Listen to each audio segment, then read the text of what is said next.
Sant Nirankari mission की ओर से आज जाखल में विशाल समागम का आयोजन धूमधाम से किया गया। पहले तो प्रमोद जी, मैं आपका यहाँ पहुँचने पर और बाकी जो पत्रकार बंधु हैं उन सभी का हार्दिक स्वागत करता हूँ कि आपने यहाँ करके बड़ा योगदान दिया है।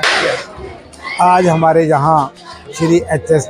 सतगुरु माता सुदीक्षा जी की कृपा से श्री एच.एस. चावला जी यहाँ समाज संगत करने के लिए आए थे, जो कि हमारे दिल्ली के वाइस चेयरमैन हैं CAPV बोर्ड के, और इन्होंने तो ज्ञान देने की भी इजाज़त है। तो पहले इन्होंने 11 से 1 लेकर के सत्संग किया है और अब लंगर चल रहा है। इसके बाद जो इच्छुक हैं इस निरंकार को, परमात्मा को जानने के लिए, वो अपना यहाँ उनको ज्ञान भी देंगे, ज्ञान की रहमत भी देंगे। तो संगत में किस प्रकार का माहौल है और आज जो कार्यक्रम हुआ है इसमें क्या कुछ मतलब आगामी कार्रवाई रहेगी? ये संगत का माहौल तो बड़ा खुशियों भरा होता है जी। सतगुरु की कृपा होती है तो ये बड़ी कृपा है। और सत्संग के अंदर जो प्रवचन किए गए हैं वो इस निरंकार को, परमात्मा को जानने के लिए, और जो भी सत्संगत, हम इसको कहते हैं कि जैसे बर्थडे का केक हम एक दिन काटते हैं, तो भक्ति का केक तो हर रोज काटना है, ये इनके विचार थे। तो आज जो माहौल है, माहौल कितना खुशियों भरा है और संगत में कितनी खुशी है? बहुत खुशी, आप देख ही रहे हो जी, लाख लाख खुशी है। दर्शन जी बताओ, कितना खुशी का माहौल है जी? आज इतनी खुशी कभी ना पहले देखी है, ना शायद, जैसा भी हो मालिक की मर्जी है। खुशी तो होती है इन कामों में जी। तो क्या कार्यक्रम आयोजित हुआ आज और किस प्रकार का माहौल है? जैसे अब आप देख ही रहे हो कितनी संख्या में महापुरुष यहाँ पे पहुंचे हुए हैं, कितने हर्षोल्लास से ये दिन मनाया जा रहा है।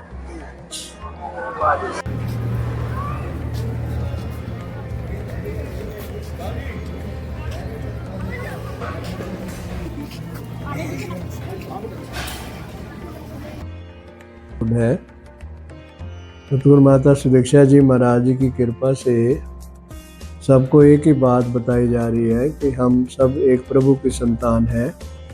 कोई छोटा नहीं है, कोई बड़ा नहीं है, इसलिए हम सभी मिलजुल के प्यार पूर्वक रहें। लेकिन ये विजन तभी आती है जब पता चले कि सभी घट राम बोले। तो ये एहसास कराने के लिए ब्रह्म ज्ञान की जरूरत होती है। और जब हम सत्संग में आते हैं, जैसे आज जाखल में संतकारी सत्संग भवन में काफ़ी भगत सत्संग में पहुँचे, और एक ही बात वहाँ पर भी बताई गई कि हम एक सच्चे इंसान और सच्चे भगत बन के समाज के लिए वरदान बने। ये इसको इस रूप में प्रैक्टिकल रूप देने के लिए ज़रूरी है कि जो बेसिक टेनेंट्स है स्पिरिचुअलिटी वाले, उसको जीवन में अपनाया जाए। माने सत्संग के साथ जुड़े, सेवाओं में अपना योगदान दें और इस प्रभु निरंकार को जानकर इसके साथ नाता जोड़ें और इसका सिमरन यशोगान करें। सेकंडली ये, क्योंकि समाज में जैसे आपने जिक्र किया है कि ये काफ़ी हद तक दूषित भावनाएं आ चुकी हैं, तो काफ़ी समय पहले ये बात कही गई थी हुजूर की तरफ से कि प्रदूषण अंदर हो या बाहर हो, दोनों ही हानिकारक होते हैं। तो अंदर के प्रदूषण को दूर करने के लिए हमें स्पिरिचुअलिटी का आधार बनाना होता है ताकि मन हमारा शुद्ध हो जाए। बाहर की प्रदूषण के लिए जो हम बाहरी उपकरण इस्तेमाल करते हैं, जैसे ट्री प्लांटेशन हो गई, जगह जगह पर सफाई के अभियान हुए, और इसी तरह से जहाँ पर वाटर बॉडी कंटेंट्स हैं उनको साफ़ किया गया, और लोगों को एक सुंदर वातावरण देने के लिए ये काम भी साथ और साथ चल रहे हैं। हमारा डिपार्टमेंट जो है सोशल वेलफेयर का डिपार्टमेंट इस सेवाओं को बहुत अच्छी तरह से संतकारी चैरिटेबल फाउंडेशन के उसमें आता है, प्रभु में उसको निभा रहा है। तो आज इतनी प्रार्थना सबको की गई कि दुनिया के सभी काम करो, उसमें कोई ऐसा इशू नहीं है, लेकिन अपना फोकस प्रभु निरंकार की तरफ रखो। इसके साथ आपका हमेशा ध्यान जुड़ा रहना चाहिए।